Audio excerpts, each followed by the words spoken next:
Okay, so guys, to fix this problem, what you have to do is to search for Boomplay app. So when you find your Boomplay app, just use your finger to tap on it for some while, and this is going to pop up.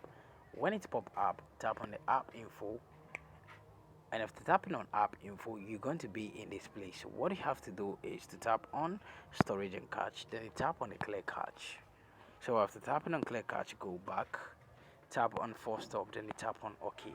So after tapping on force stop and OK, what you have to do is to make sure your permissions are all allowed.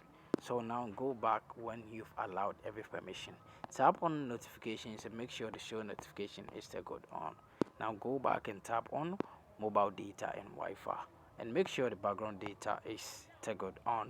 Now go back and try to go to your phone menu, and when you get to your phone menu, just try to search for Google Play Store and tap on it to open it. When you open it, what you have to do is to try to update Boomplay app over here. So as you can see, we need to get the latest update of Boomplay.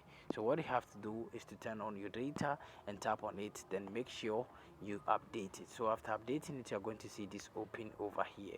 So when you get open, or when you see open over here after updating it, what you have to do is to tap on your power button for some while, then you tap on restart or reboot. So after tapping on restart or reboot and you accept it, it's going to turn off and turn on automatically, and this problem is going to be fixed when it's turned on. Thank you very much for watching this video. See you in my next video. Don't forget to subscribe, like, and also share this video with your friends.